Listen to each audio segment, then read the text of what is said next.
साथियों, दोस्तों और देशवासियों, आज मैं एक लंबे समय के बाद आपसे रेडियो पर बोल रहा हूँ। मैं अनुभव करता हूँ कि चीनी सेनाओं द्वारा हमारी सीमाओं पर निर्लज्ज हमले के कारण पैदा हुई गंभीर स्थिति के बारे में मुझे आपसे बोलना चाहिए। एक ऐसी स्थिति पैदा हुई है जिसका हम सबको कारगर ढंग से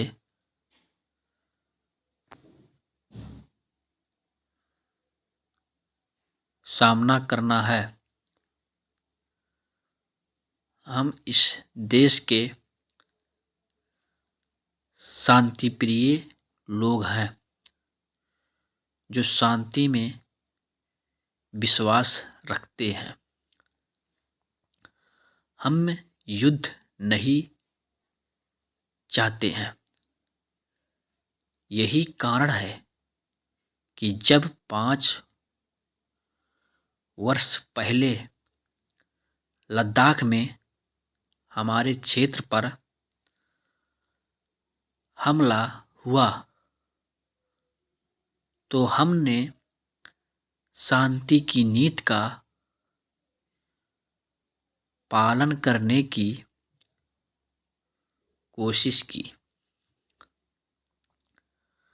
हमने शांतिपूर्ण तरीकों से कई प्रतिष्ठापूर्ण समझौता करने के मार्ग खोजे। सारे संसार में हमारी यही नीति थी और हमने अपने देश में भी इसे लागू करने की कोशिश की। हम आज के युग में युद्ध की विभीषिकाओं को जानते हैं और संसार को युद्ध में फंसने से बचाने के लिए हमने भरसक प्रयत्न किया है। लेकिन आपकी ही सीमा पर हमारे अब तक के सारे प्रयत्न असफल रहे हैं। जहां एक ताकतवर और बेईमान दुश्मन ने शांति और शांतिपूर्ण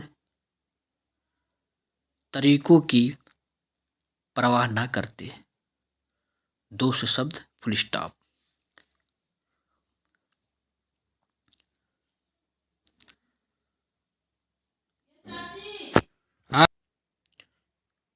हुए हमें लगातार धमकाया है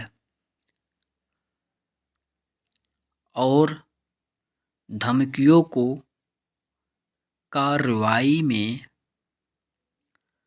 बदला है। इसलिए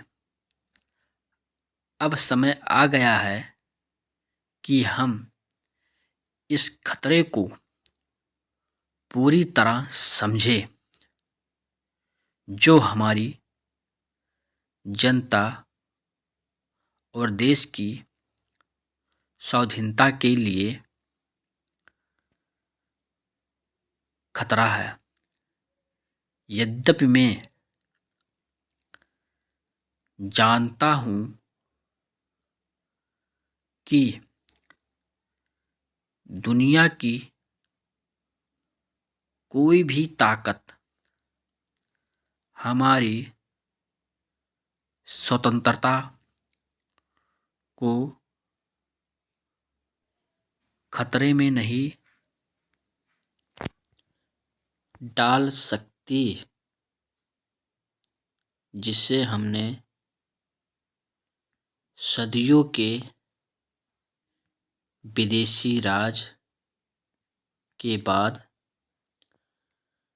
अपनी जनता की इतने बड़े बलिदान के बाद प्राप्त किया है। फिर भी मैं आपसे ऐसा कह रहा हूँ, अपने देश की स्वतंत्रता और अखंडता की रक्षा के लिए हमें कमर कस कर इस सबसे बड़े संकट का सामना करना है, जो स्वतंत्रता के बाद हम पर आया है। मेरे मन में कोई शक नहीं है कि हम सफल होंगे। हमारी जनता और मातृभूमि की स्वतंत्रता के सामने और सब बातें गौण है। यदि आवश्यक हुआ तो इस महान संकट में बाकी सब चीज़ों की उसे बलि देनी होगी। पिछले 5 वर्षों में चीनियों ने कैसे हम पर बार बार